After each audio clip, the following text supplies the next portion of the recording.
নজর রাখবো পরবর্তী সংবাদে।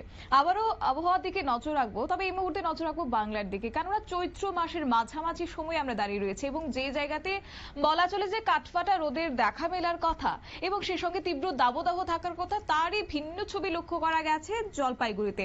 কুয়াশার চাদরে মোড়া জলপাইগুড়ি বৃহস্পতিবার সকালবেলা এবং অসময়ে এই কুয়াশায় সঙ্গে রয়েছে ঠান্ডা আবহাওয়া এবং সেই সঙ্গে পূর্বাভাস ছিল উত্তরের কয়েকটি জেলায় বৃষ্টিপাতের সম্ভাবনা। সাত সকালে ঘুম থেকে উঠে এই আবহাওয়ায় দেখতে পান অনেকেই, যার ফলে এলাকাবাসীর অনেকটাই হতবাক হয়ে পড়েন যে শীতে চৈত্র মাসের সকালেও এই কুয়াশা। এই বিষয়কে কেন্দ্র করে কি বলছেন তারা, শুনুন।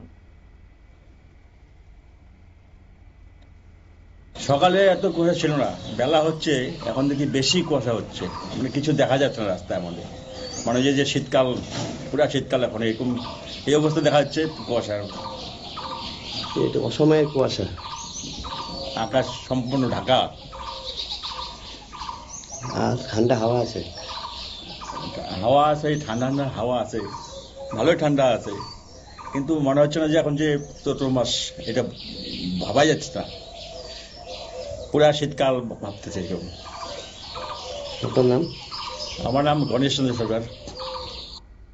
আপনারা শুনলেন এলাকাবাসীদের বক্তব্য, অর্থাৎ এই গরমের মধ্যেও একটা ভরা শীতের আমেজ যেন তারা অনুভব করছেন এবং চৈত্রের এই সকালবেলাতেও লক্ষ্য করা গেছে কুয়াশা, সকাল থেকে যতটা কুয়াশা ছিল বেলা যতটা বেড়েছে ততটাই যেন কুয়াশার চাদরে মুড়ে গেছে জলপাইগুড়ি। এমনই ছবি ধরা পড়েছে। শীতের পোশাক পরে রাস্তায় বের হয়েছেন মানুষজন, রাস্তায় যান চলাচল পর্যন্ত একটা চলা দায় হয়ে গেছে, সেক্ষেত্রে লাইট জ্বালিয়ে তারা ধীর গতিতে চলাচল করেছেন।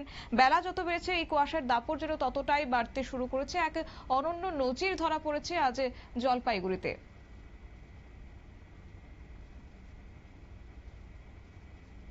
নিয়ে নিচ্ছি ছোট্ট একটি বিজ্ঞাপন বিরতি, সঙ্গে থাকুন।